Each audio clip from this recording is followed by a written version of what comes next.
Te apuesto que tienes un libro o un PDF de inglés en casa que abriste una vez y ahora está juntando polvo. No eres el único.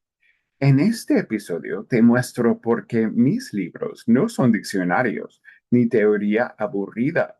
Son sistemas de apoyo para ayudarte a sonar más claro en entrevistas, reuniones, correos y más. ¿Quieres herramientas que sí te sirvan? Aquí empieza ese cambio. Vamos.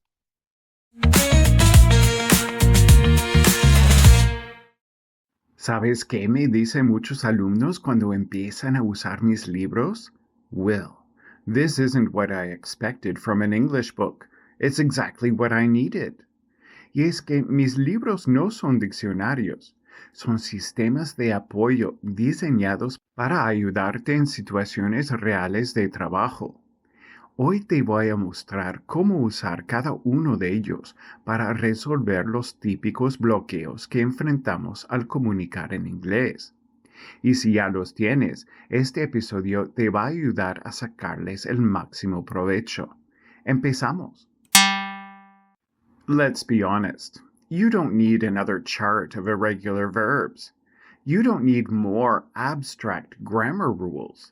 And you definitely don't need to memorize vocabulary just for the sake of it.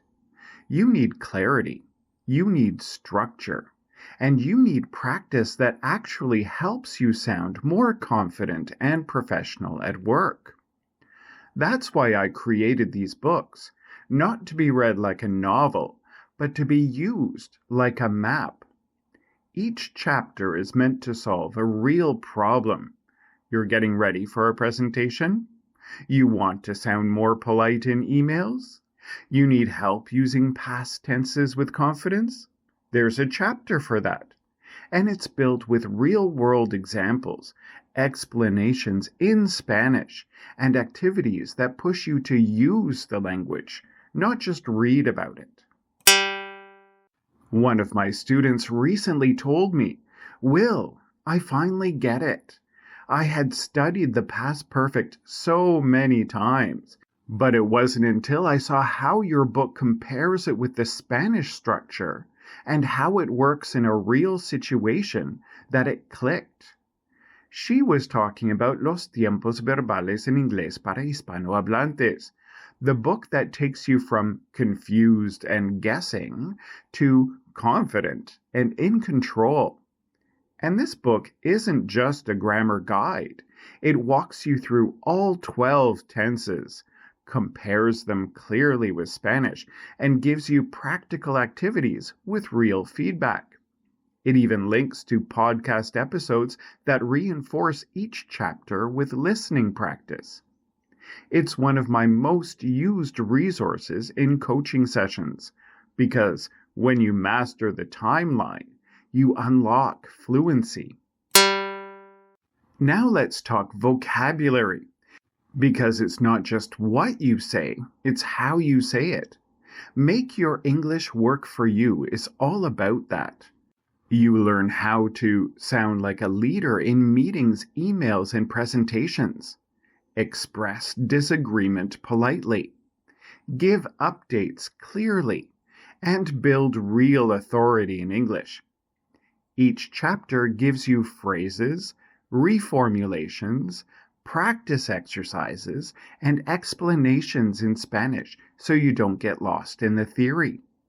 You'll also find a full section on networking and small talk, how to manage conflict and feedback, and how to avoid sounding robotic or too much like a textbook.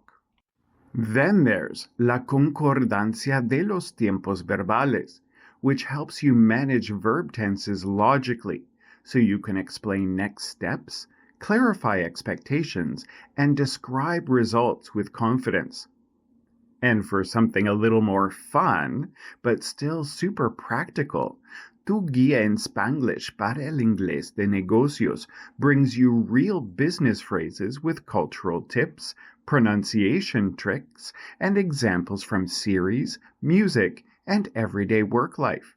It's engaging, it's effective, and it's not your typical boring textbook. How to use these books? Don't start from page 1. These books work more like Rayuela by Julio Cortázar. You jump to the chapter that solves your problem, and that's where the real story begins. Start with a problem.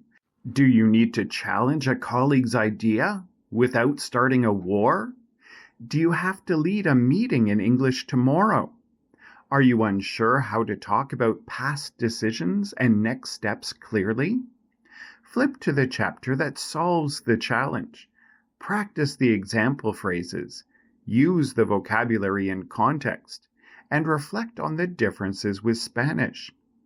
You don't need to read cover to cover. You need to get unstuck. And these books are your toolkit. The most important takeaway? You don't need to master all of English. You just need the right tools, clarity, structure, and real practice that helps you sound more confident and more you. The point isn't to finish a book. The point is to face your next challenge in English with more clarity, more confidence, and the tools to handle it. That's what these books are for. They're not for your shelf. They're for your career. You'll find them on Amazon, and the link is in the description. I hope they serve you as well as they've served so many of my clients. See you in the next episode. Make your English work for you.